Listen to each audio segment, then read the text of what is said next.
नमस्कार, तर्कश में आपका स्वागत है। मैं हूं श्याम सुंदर और आज मेरे ख़ास मेहमान हैं जस्टिस ए.के. गांगुली, जो पश्चिम बंगाल के ह्यूमन राइट्स कमीशन के चेयरमैन हैं। जस्टिस गांगुली, बहुत बहुत स्वागत है आपका तर्कश कार्यक्रम में।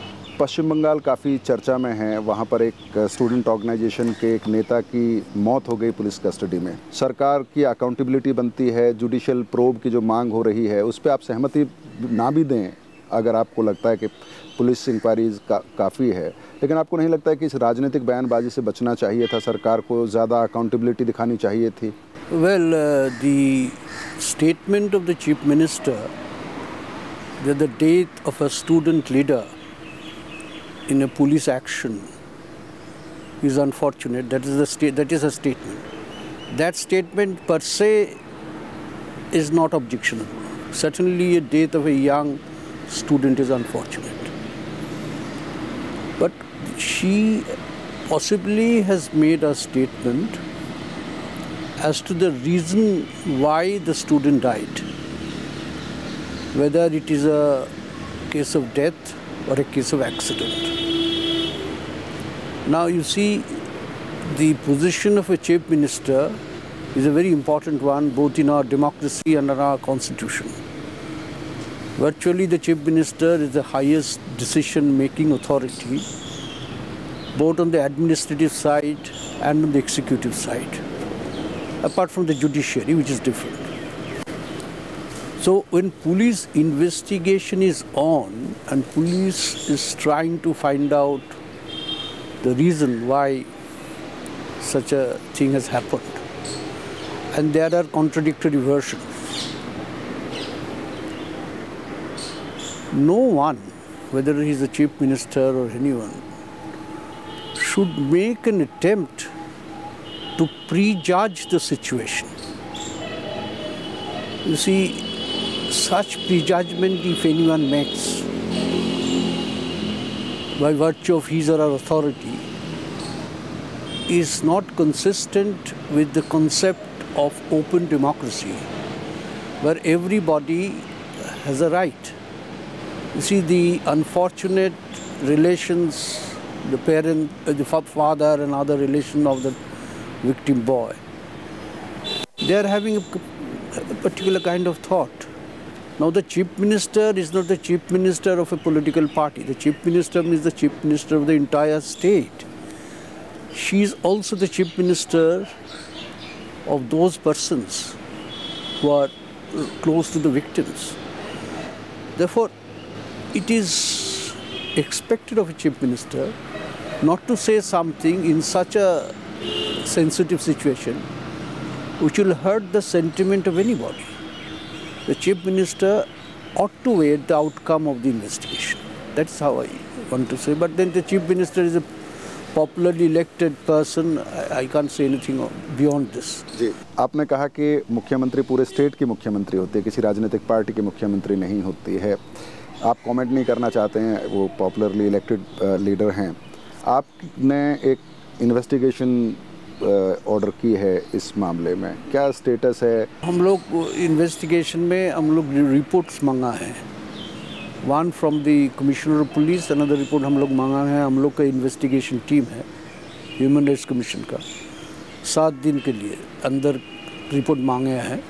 वो 7 दिन अभी तक गुजारा नहीं है, नेक्स्ट वीक में देखा जाएगा। इससे पहले भी ये तो एक कस्टोडियल डेथ का मामला है एक तरह से, लेकिन इससे पहले भी एक रेप की घटना हुई थी पार्क स्ट्रीट में, उस पर भी जिस तरह की राजनीति हुई। आपने कहा कि पहले कहा कि मुख्यमंत्री किसी एक राजनीतिक दल की नेता नहीं होती हैं, वो पूरे स्टेट को रिप्रेजेंट करती हैं, लेकिन उस पर भी जिस तरह की राजनीति पश्चिम बंगाल में देखने के लिए मिली, पूरे माहौल को आप किस तरह से समराइज करेंगे? देखिए, पश्चिम बंगाल इसमें is not an exception.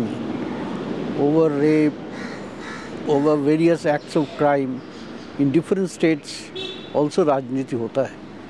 Paschim Bengal is not an exception. कोई स्टेट में भी over such unfortunate incidents of crime राजनीति नहीं होना चाहिए। होने से क्या होता है, जो अपराधी है उसका थोड़ा साहस आ जाता है, उसको थोड़ा इनकरेजमेंट हो जाता है। a crime whoever might have committed, अपराधी जो है जो दल का होगा, जो पार्टी का होगा, जो धर्म का होगा, वो अपराधी है, उसको अगेंस्ट में कानूनी खिलाफ करना चाहिए। Rule of law is very important. पीछे एक घटना हुई थी, एक जादवपुर यूनिवर्सिटी के एक प्रोफेसर ने कुछ कार्टून शेयर किए थे सोशल नेटवर्किंग साइट पर, उनके खिलाफ एक मुकदमा कायम किया गया।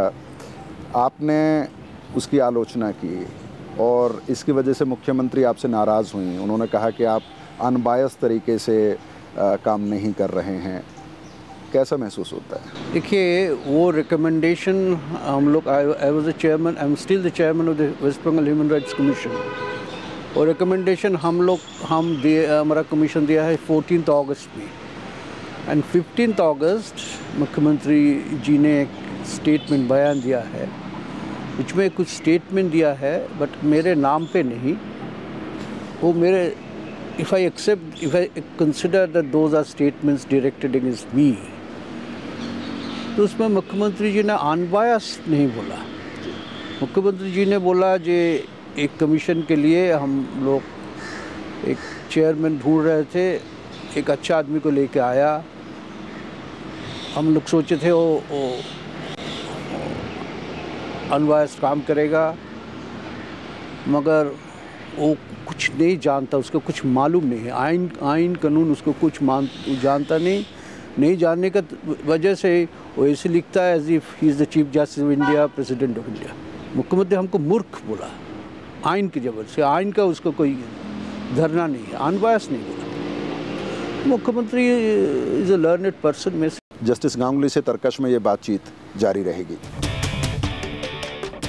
ब्रेक के बाद एक बार फिर आपका स्वागत है। तर्कश में आज मेरे ख़ास मेहमान हैं जस्टिस ए.के. गांगुली, जो Pashchim Bengal human rights commission के चेयरमैन हैं। जस्टिस गांगुली, एक बार फिर आपका स्वागत है। ब्रेक के बाद हम पश्चिम बंगाल के बारे में बात कर रहे थे, जो हालात वहाँ पर हैं। आपने बार बार इस बात पर जोर दिया है, कई बार जो मीडिया के माध्यम से हमें कम पता चलता है कि एक सिविल सोसाइटी होना चाहिए पश्चिम बंगाल में, वो नहीं है मौजूद। पश्चिम बंगाल को आमतौर पर माना जाता है ऐतिहासिक तौर पर कि बड़े सामाजिक सुधार आंदोलन वहाँ पर चले हैं, बाकी जगहों से अगर तुलना करें तो ज़्यादा जागरूक समाज माना जाता है। आप इस आकलन पर क्यों पहुँचे कि वहाँ पर एक सिविल सोसाइटी बनाने की ज़रूरत है? कलकत्ता हाई कोर्ट में एक फंक्शन हुआ on the women's day, international women's day. The chief justice of India Kabir साहब आए थे और भी सब महामान्य आदमी लोग थे। Chief justice of Calcutta high court justice ओडन मिस्टर साहब थे, हम भी थे। In that seminar I said that so far as महिला का ऊपर अपमान का घटना, बलात्कार, ये सब का घटना है, उसमें पश्चिम बंगाल दिल्ली से ज़्यादा पीछे नहीं है। मगर दिल्ली में सिविल सोसाइटी बहुत जागरूक है, पश्चिम बंगाल में इसे नहीं देखता है। मगर पश्चिम बंगाल नहीं था तो बंगाल था। बंगाल का ट्रेडिशन तो बहुत ऊंचा है ना, ठीक है। बंगाल में भी सती जो होते थे उसको निवारण करने के लिए आंदोलन हुआ, सोशल मूवमेंट। विधवा विवाह के लिए, विधवा विवाह भी हुआ, you right. Pandit Satyendra Vidyasagar, Ram Mohan Roy, they were member of civil society, they were not जजेस और ministers. One was a teacher, the other was a social reformer. वो लोग तो क्या, तो बंगाल को तो एक ट्रेडिशन है। तो हम बोले थे। उसके बाद हम पेपर में भी देखा 17 मार्च को एक कन्वेंशन हुआ, पीपल्स कन्वेंशन। आपने बिकॉज दिल्ली में देखिए the civil society so important because of their action. We have got the law, criminal laws amended already, there is an ordinance, they have achieved this. एक जनाक्रोश, एक जन दबाव में हाँ, ये तो हुआ, अचीव, हम लोग अचीव तो किया जी। अभी जो वर्मा कमेटी का रिपोर्ट है उसके ऊपर सरकार जो अमेंडमेंट लाया है by ordinance, that may not be the ultimate goal but it's a step forward. कुछ तो हम लोग आगे बढ़े, बड़ी उपलब्धि है, बड़ा तो आगे बढ़े तो हम लोग जी। लेकिन जिस सिविल सोसाइटी मूवमेंट की आप उम्मीद कर रहे हैं, जिसकी ज़रूरत आप महसूस कर रहे हैं पश्चिम बंगाल में, जो राजनीतिक माहौल इस वक्त में आपको नज़र आता है कि एक मुख्यमंत्री के कार्टून अगर कोई शेयर करता है सोशल नेटवर्किंग साइट पर, एक सेंस ऑफ ह्यूमर भी होता है। कोई शायद एक ऐसा पॉलिटिशियन नहीं होगा, कोई बड़ा व्यक्ति नहीं होगा जिसका कार्टून नहीं बनाया गया। जिसका मजाक नहीं उड़ाया गया, उस पर अगर सरकार सहनशीलता नहीं दिखाती है, उस पर अगर मुकदमा कायम होता है, एक स्टूडेंट अगर मुख्यमंत्री से एक मुश्किल सवाल पूछ दे, उसको अगर माओवादी आप घोषित कर दें, या इस तरह का जिस तरह का राजनीतिक माहौल वहाँ पर नज़र आ रहा है, क्या आपको लगता है कि वैसे में सिविल सोसाइटी मूवमेंट खड़ा हो सकता है? वो माहौल है वहाँ पे? देखिए, सिविल सोसाइटी मूवमेंट हर जगह में गवर्नमेंट का दया के ऊपर निर्भर नहीं करता। सिविल सोसाइटी के साथ गवर्नमेंट का झगड़ा विरोध रहेगा ही रहेगा। ये nothing uncommon. This is the situation everywhere, in every country and also in India. But उस सब को उपेक्षा करने के बाद civil society has a duty to raise the conscience of the people, to raise a protest against any injustice. उसका pressure होता है गवर्नमेंट के ऊपर, उसके बाद गवर्नमेंट भी चेंज करता है। This is how democracy goes on. तो आप ये कह रहे हैं कि जो पश्चिम बंगाल में हालात हैं वो और ज़्यादा ज़रूरी हो जाते हैं कि सिविल सोसाइटी मूवमेंट हो वहाँ पे? वही तो, उसी तो बोला है, civil society in West Bengal must be more organized and must concentrate on their unity in raising their voice of protest against anything which is unjust. 35 साल तक लेफ्ट फ्रंट ने रूल किया पश्चिम बंगाल में, अभी तृणमूल कांग्रेस वहाँ पर सत्ता में है। जाहिर है बहुत संघर्ष होगा दोनों ही राजनीतिक दलों में, एक अपना वर्चस्व बनाए रखना चाहता है, एक अपना पुराना वर्चस्व पाना चाहता है। लेकिन इस पूरे स्ट्रगल में ये देखने में आ रहा है कि सिर्फ डेमोक्रेटिक तरीके से ये नहीं हो रहा है, हिंसा इसमें शामिल है। एक घटना तो अभी की है और ऐसी घटनाओं की आशंकाएं हैं। पंचायत चुनाव को लेकर बड़ा कंट्रोवर्सी है, स्टेट इलेक्शन कमीशन चाहता है कि सेंट्रल फोर्सेस वहाँ पर जाएं। क्या आपको लगता है कि वैसे में लॉ एंड ऑर्डर एक बड़ा इशू है, क्योंकि इस संघर्ष में और इस तरह की घटनाएं हो सकती हैं? लेकिन लॉ एंड ऑर्डर तो सब हर time, law and order means that kind of law and order where everybody has a right, everybody gets justice. वो लॉ एंड ऑर्डर कायम रखना तो एक बहुत बहुत बहुत बड़ा चैलेंज है सब पार्टी के लिए, सब स्टेट के लिए, even for government of India also. That's a very great challenge. Pashchim Bengal में तो कुछ अलग चीज़ नहीं है, हर जगह तो ये तो पॉलिटिकल राइवलरी है जी। लेकिन पश्चिम बंगाल में अभी जो हालात बन रहे हैं, क्या आपको इससे डर लगता है कि आने वाले वक्त में वायलेंस बढ़ सकता है, लोग इस टकराव के बीच में? देखिए, I do not accept that on a law and order front, West Bengal is in a very bad position. कुछ घटना हुआ है आजकल, हर जगह होता है। Pashchim Bengal is not an exception, but law and order as such may be under some threat, but it's not bad compared to the law and order say in Delhi. The law and order in Bengal, if you compare the two places, Bengal is still better. आप state human rights commission को के अध्यक्ष हैं, इससे पहले आप supreme court में जज थे। आपको लगता है कि जिस तरह का मैंडेट है ह्यूमन राइट कमीशंस का, चाहे वो नेशनल लेवल पे कहें, स्टेट लेवल पे कहें, कभी बेबसी महसूस होती है कि आपको सिर्फ रिकमेंडेशंस की पावर हैं, आप कुछ बहुत ठोस करने की स्थिति में नहीं होते हैं? देखिए, law is framed by parliament, उसमें स्टेट ह्यूमन राइट्स कमीशन और national human rights commission both are recommendatory body. हम लोग कोर्ट का पावर नहीं है, तो कोर्ट का ऑर्डर नहीं मानने से उसको कंटेम्प्ट हो जाता, हम लोग को वो नहीं है। बट हम लोग का order normally government accepts, normally. ये गवर्नमेंट अभी उसका इनिशियली पहले एक्सेप्ट नहीं करते, अभी कुछ एक्सेप्टेंस बढ़ गया। Let us hope that government will accept, because that order which we give, unless they can give very good reasons, normally they should accept. Now their attitude जो है, जो माहौल है, acceptance के लिए थोड़ा आगे बढ़ा है। पश्चिम बंगाल से जुड़ा हुआ एक और सवाल करना चाहेंगे कि पश्चिम बंगाल का एक इलाका है जहाँ पर माओवाद की समस्या बताई जाती है। एक वक्त में सेंट्रल फोर्सेस वहाँ पर उतारी गई, वहाँ पर भी एक माओवादी नेता किशन जी कि जो एनकाउंटर में मौत बताई गई उसको लेकर भी कई सारे सवाल उठे, उसको लेकर किसी तरह की चिंता, कोई इनिशिएटिव आपका? मेरा ह्यूमन राइट्स में किशन जी का मौत के लिए कुछ पिटिशन आए नहीं आए हैं, तो इसमें हम लोग नहीं करते हैं। माओवादी problem is not only confined to Bengal, in other states are also facing that problem. मेरे ख्याल में between the previous government, left front government and the present government, माओवादी प्रॉब्लम ये प्रेजेंट गवर्नमेंट थोड़ा बेटर टैकल किया। That's my assessment, I may be wrong, but ये government माओवादी problem थोड़ा बेटर टैकल किया। किशन जी का मृत्यु आई डोंट नो, तो हालात सुधरे हैं आप ये मानते हैं? थोड़ा इम्प्रूव किया। जस्टिस गांगुली, ये बातचीत जारी रखेंगे एक छोटे से ब्रेक के बाद। ब्रेक के बाद एक बार फिर आपका स्वागत है। आज हम तर्कश में बात कर रहे हैं जस्टिस ए.के. गांगुली से, जो Pashchim Bengal human rights commission के चेयरमैन हैं। जस्टिस गांगुली, अभी तक हमने पश्चिम बंगाल के बारे में बात की।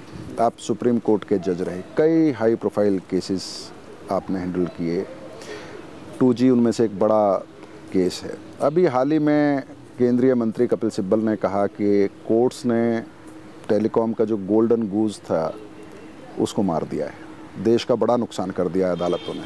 आप सहमत हैं इस बात से?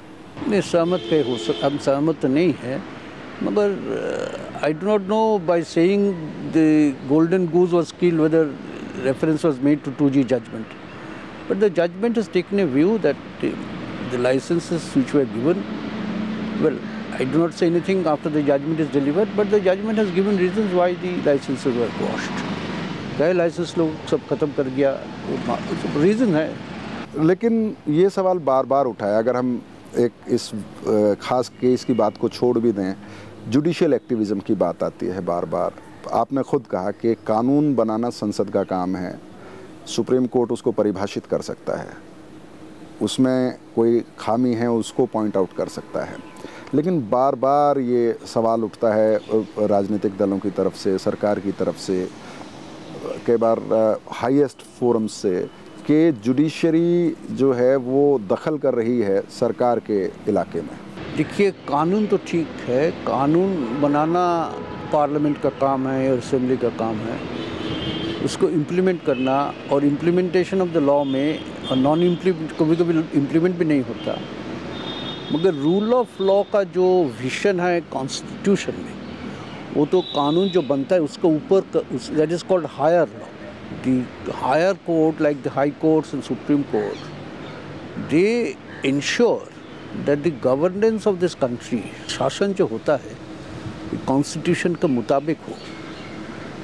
जहाँ करप्शन होता है, जहाँ आप कानून का ठीक से फलन नहीं करता है, उस सब जगह में कोर्ट में कोई आ जाए, मेड क्लियर। बिकॉज हम लोग को 2G का केस में सबसे बड़ा चीज़ जो हम लोग कंसिडर किया, कैग का रिपोर्ट है। CAG is a constitutional body, उसका रिपोर्ट बहुत डिटेल्स में है, वो हम लोग कंसिडर किया। सो देखिए, कानून बनाना एक चीज़ है, मगर आपको उससे ठीक से लागू नहीं कीजिएगा। जो क्रिमिनल क्राइम करता है उसको नहीं पकड़ेगा, उसकी इन्वेस्टिगेशन नहीं कीजिएगा। तो हम लोग क्या किया, हम लोग CBI इन्वेस्टिगेशन जो चालू हुआ उसको मॉनिटर किया, in the process some directions दिया, जो licenses which were granted in violation of rules उसको कैंसिल किया। इसमें I don't think the judiciary has overstepped its limits, because constitution को जारी रख रहा है, कानून के ऊपर है कॉन्स्टिट्यूशन, एंड द कॉन्स्टिट्यूशन का गार्डियन कोर्ट होता है, सुप्रीम कोर्ट सबसे बड़ा है। उसमें कॉन्स्टिट्यूशनल राइट्स जो है पूरा आम जनता का है, सबके लिए है, उसका जो राइट देना है। देखिए, आप आम जनता से पूछिए, मंत्री लोग बोलेंगे जजेस लोग थोड़ा आगे बढ़ के चला था, बट आम जनता से पूछिए, वो लोग को तो कॉन्स्टिट्यूशन उन लोग को तो राइट है, वो लोग भी बोल सकता है। यही बात राजनीतिक दल कहते हैं कि एक जज को चुनाव नहीं लड़ना है, इसीलिए वो जो चाहे कह सकते। दैट इज द सिस्टम, चुनाव लड़ के जज तो नहीं होता है, that is the constitutional system ना। जो कॉन्स्टिट्यूशन जो गया है, आप लोग चुनाव लड़ के आया है, ठीक है, और आप लोग का ऊपर जो जनादेश है, आप लोग के ऊपर जो आदमी को भरोसा है, वो आप लोग नहीं कर मानते हैं। देखिए क्या होता है पार्लियामेंट में, तो हम नहीं करता हुआ, हम तो पार्लियामेंट में नहीं जाते ना। पार्लियामेंट में जो जाते हैं, जो जनादेश लेके जाते हैं, वो लोग क्या कर रहे हैं। लेकिन जस्टिस गांगुली, नीति कहाँ जहाँ तक सवाल है, क्या नीति फॉलो करता है वो जी, पॉलिसी का जो सवाल है कि सरकार एक पॉलिसी फॉर्मुलेट करती है, वो उस पॉलिसी को आप गलत या सही कह सकते हैं, लेकिन वो पॉलिसी बनाना एक सरकार का अधिकार है। अगर उस पॉलिसी की वजह से ये सामने आता है कि उससे कुछ नुकसान हुआ है या उतना फ़ायदा नहीं हुआ जितना हो सकता है, क्या आप उसको भ्रष्टाचार की कैटेगरी में रख सकते हैं? पॉलिसी एक चीज़ है, but no policy of the government can be contrary to the constitution. Constitution में जो बोल रहा है इक्वलिटी राइट जो देता है, जो पॉलिसी ऑफ नॉन डिस्क्रिमिनेशन, किसी को ज़्यादा सुविधा नहीं देना चाहिए। जब आप ऐसी पॉलिसी बनाता है उसमें कुछ लोग फेवर मिल जाता है, तो कोर्ट कैसे बोलेगा वो पॉलिसी है। Your policy must be consistent with constitution. Constitution नहीं मान के पॉलिसी करेगा, बोले हमारा, सपोज हम एक पॉलिसी करते हैं, आपको हमारा बहुत पसंद है, हम आपको ये दे देगा, ये चीज़ दे देगा, बोलते हैं गवर्नमेंट का पॉलिसी है। कोर्ट में चैलेंज होगा तो क्या कोर्ट क्या बोलेगा, ये पॉलिसी है, हम लोग कुछ नहीं कर सकते। हम तो बोलते वो गवर्नमेंट का पॉलिसी, गवर्नमेंट का आइन उसके ऊपर है कॉन्स्टिट्यूशन, उसको तो देखना है, उसको कौन रक्षा करेगा। जस्टिस गांगुली, आपने अभी हमारी बातचीत में जिक्र किया कि किस तरह से दिल्ली में लोग सड़कों पर उतरे, एक ऑर्गेनाइज्ड मूवमेंट चला, उससे एक माहौल बना और एक कानून नया बनाना पड़ा, सरकार को कानून में बदलाव करना पड़ा। क्या जब भ्रष्टाचार के मुद्दे पर या किसी और मुद्दे पर जनता में आक्रोश होता है, गुस्सा होता है, अपने तजुर्बे से बताइएगा एक जज के तौर पर, क्या अदालत में भी इसका कोई असर देखा जाता है? क्या जज जब एक मुकदमा सुन रहा होता है, क्या वो प्रभावित होता है किसी भी तरह से इस तरह के आंदोलन? जज तो प्रभावित नहीं होते हैं, हम आपका मेरा बात, हम प्रभावित नहीं होते पेपर में क्या आता है, बट जज जब डिसीजन देता है, जज can not be totally oblivious. जो होता है, घटना होता है समाज में, इसका पूरा भूल नहीं जा सकता है। पेपर में जो आता है उसमें प्रभावित नहीं होता है, but apart from paper, apart from TV, जो देश में हो रहा है, देश में होता है, जज तो देखता है आज देश में क्या चालू है, क्या नीति चालू है, क्या हो रहा है। अब घर से निकले तो देखता है, तो सड़कों पर बच्चा गुजरता है, ना है उसको ड्रेस है, उसका खाना नहीं है, तो पीने का पानी नहीं है, कुछ नहीं है, स्कूल में जा नहीं सकता, ये सब तो देखता है। इसमें तो पेपर का कोई ज़रूरत नहीं है। जज तो आंख बंद करके घूम नहीं सकता है। एक और बात उठी थी जस्टिस गांगुली के, जजेस जब अब जजमेंट देते हैं, जजमेंट दें वो, लेकिन कई तरह के ऑब्जर्वेशंस, कई तरह की टिप्पणी जो उस तरह से जजमेंट का हिस्सा नहीं होता है, जजेस कई बार ऐसी टिप्पणी करते हैं, उससे बचना चाहिए। हम बोल रहे हैं, जो कोर्ट में जब बहस चलता है, वकील बात करता है, जज सुन रहा है, कुछ टाइम जज कुछ बोल देता, जज इज़ अ ह्यूमन बीइंग, वकील कुछ बोल देता, मगर वो तो जजमेंट में जाता नहीं। कुछ जज ज़्यादा बोलता, कुछ जज कम बोलता है, कुछ बोल देता, वकील कुछ बोल देता है, मगर उसमें कुछ नहीं होता। जब जज जजमेंट का अंदर कुछ लिखेगा, that is judgment. His statement or comment in court is not judgment, और पेपर में वो इसको ही छाप देता है। एक और सवाल है, PIL, इसको लेकर बड़ी बहस रहती है। कई बार कहते हैं कि ये प्राइवेट इंटरेस्ट लिटिगेशन के तौर पर इस्तेमाल हो रही है, कोई कहता है पॉलिटिकल इंटरेस्ट लिटिगेशन के तौर पर इस्तेमाल हो रही है। जस्टिस कपाड़िया जब चीफ जस्टिस बने थे तो उन्होंने कहा था कि PIL आप करें, लेकिन बहुत सावधानी से आप करें, नहीं तो हैवी कॉस्ट लगेगी उसके ऊपर। क्या आपको लगता है कि PIL का एक बड़ा कंट्रीब्यूशन रहा है, चाहे वो करप्शन की बात हो, दूसरे इश्यूज़ की बात हो, लेकिन साथ साथ PIL का मिसयूज़ भी काफ़ी हुआ है? PIL तो बहुत बड़ा कंट्रीब्यूशन है, देयर इज़ नो डाउट, मगर कुछ जगह आपका तो मिसयूज़ होता ही है। तो क्या कीजिएगा, मिसयूज़ होने से कि पूरा उसको बाद नहीं दे सकते हैं। मिसयूज़ के अगेंस्ट में द जजेस and the lawyers both should be very alert. It's a very important instrument. लेकिन आपको नहीं लगता कि अगर हैवी कॉस्ट लगाई जाएगी तो डिस्करेज होंगे लोग PIL करने से?